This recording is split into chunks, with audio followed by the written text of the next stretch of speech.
Hello. I just want to make sure that everyone can hear me.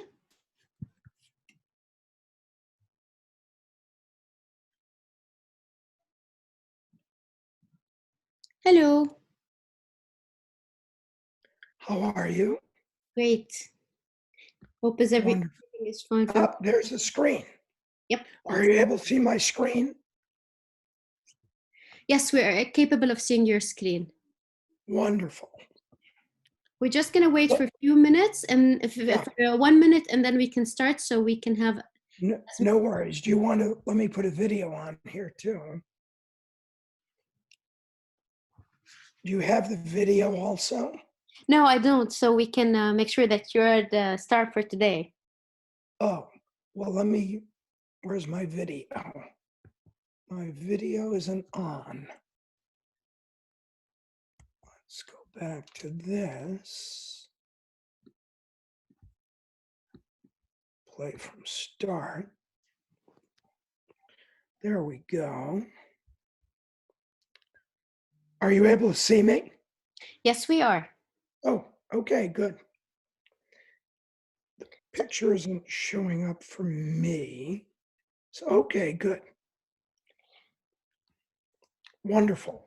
So I think we can start.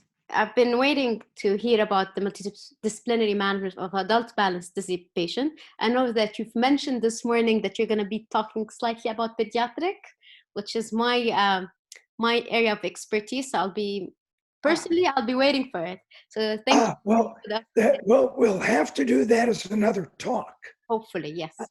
Yeah, because this was just based on adults. True. But I could certainly speak to children. What I should do is we should just come back and do another 30 minutes just on children. Sure. Okay, I think we can start. So I'm going to mute myself and leave the floor for you. Thank you for being with us today, Dr. Gans. Afwan, my pleasure. You're welcome. Merci. Well, I want to say thank you to Solara for helping coordinate this, and of course to our good friend Alfargo for the wonderful efforts of the last several years of having a global community. It's really been quite wonderful. So let me just explain a little bit. So at the Institute here in Florida, in the United States, we use a multidisciplinary approach. So we have teams of physicians, audiologists, physical and occupational therapists that all work together in the continuum of care for patients. This is both children and adults.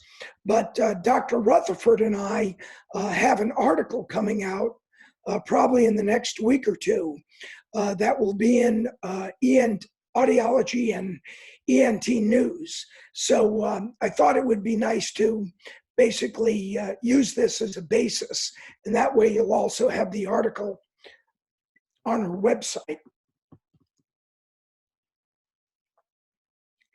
Well, one of the things we always like to consider, and I encourage people to think about, is equilibrium across the lifespan. Basically, it's birth to earth, right? It's not just old people, it's not just children. Equilibrium issues are all across the lifespan, right? So when we come back and do a pediatric, we'll focus on those issues that are pertinent really to the pediatric population.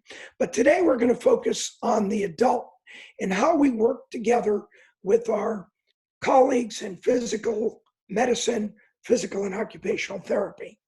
So let's drill down a little bit into adults. So what we know, of course, is that migraine is the #1 cause of dizziness and vertigo, non-otologic, in adults, and actually from the age of adolescency and when you go through puberty. So it's estimated that 1 in 4 females is a migrainer. 25% of all those migrainers will have vestibulocerebellar type symptoms. What we also know is that BPPV is 3 times more prevalent in migraineurs than non-migraineurs. So as migraineurs go through the lifespan, even though many migraineurs will report that at menopause, they don't necessarily have the headaches that they used to, there's a whole array of other kind of aspects. There's episodic ataxia type 2, spinocerebellar type 6, migrainous positional vertigo. So unfortunately, just because you go through menopause, it doesn't change your DNA. So we have to be mindful of this as well. For our individuals 50 years of age and older, what do we know? Well, BPPV is very common. But what else is common? The herpes simplex virus, what's commonly known as shingles. And that's because as we get into our late 40s and older, our autoimmune system tends to weaken. So the virus, which is laying dormant in the spiral ganglion, it absolutely adores the vestibular portion of the vestibular nerve and the cranial nerve 8. And it tends, although it can affect both the superior and inferior portion, it does tend to like the superior branch of the nerve more. Now, why is that a problem? Because it innervates the horizontal canal and the utricle, right? So more of the functioning part of the peripheral system can be adversely affected. And of course, the data suggests that for people 70 and older, 50% of all people will get BPPV at least once in their life.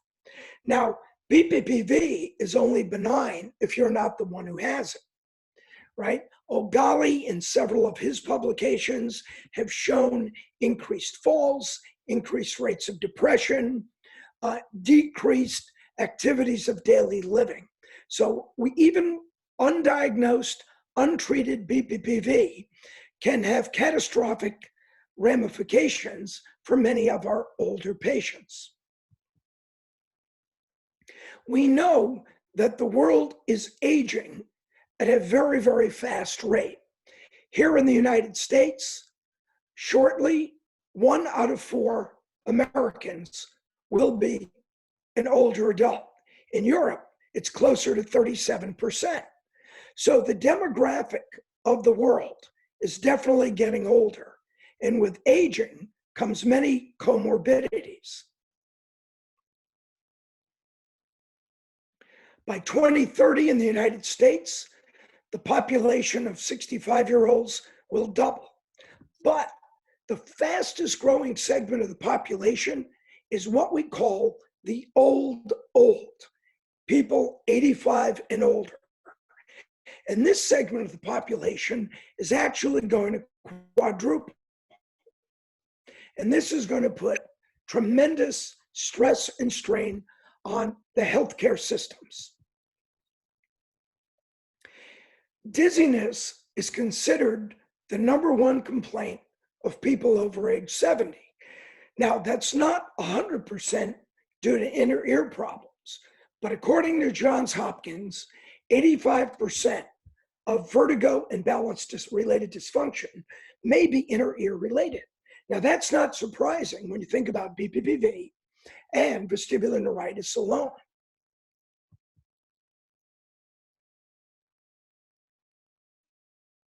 Falls are the leading cause of traumatic brain injury and bone fractures. Now, why are TBIs of critical issue with the older adult? Because their recovery is more challenging, and it may begin a cascade effect in changes in cognitive activities. So if I can't remember if I took my pills, if I can't remember if I left the stove on, it may no longer be safe for me to age in place and stay in my own home. But aside from that, the mortality is it is the 6th leading cause of death in people over 65, right? The other issue is that 20% of all people that sustain a hip fracture will die, will not survive within that year. And 20% of those who fracture have enough issues with mobility and ability to age in place that they have to be institutionalized and they can no longer live in their own home.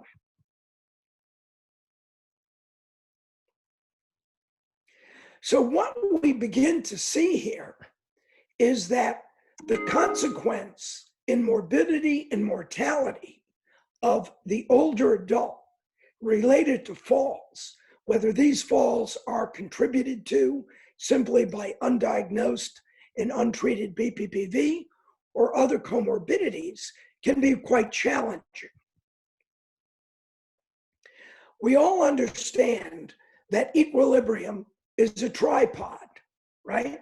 It's comprised of vestibular, which is our internal reference, and vision and somatosensory, as well as motor output coming predominantly from the cerebellum. But I don't think it's a surprise to any of us to think about changes that occur with aging, aside from the vestibular system. Now, it's estimated that by age 80, we lose 50% of the vestibular nuclei. But what about visual changes? Glaucoma, macular degeneration, diabetic retinopathy, and then, of course, peripheral neuropathy, right? Due to arterial disease, atherosclerotic changes, and of course, microvascular disease in the brainstem, in the cerebellum.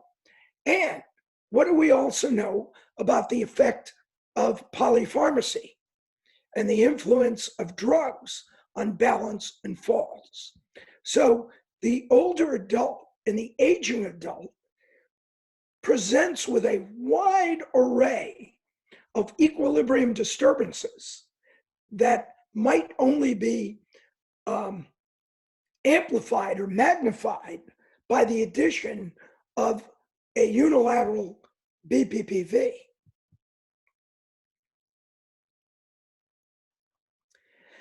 So the question is, who are the populations that we're going to see?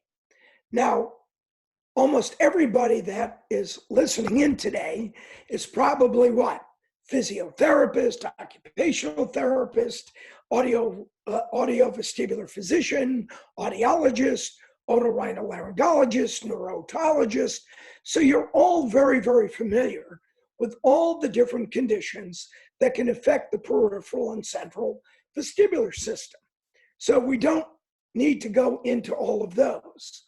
But what we really need to think about as we think about our adult patients is the many, many non-otologic conditions that affect human equilibrium. And I'd like to talk about several of them in particular. And this really is in the area of vestibulotoxicity. Now, it's estimated that overall, 51% of cancer patients will survive.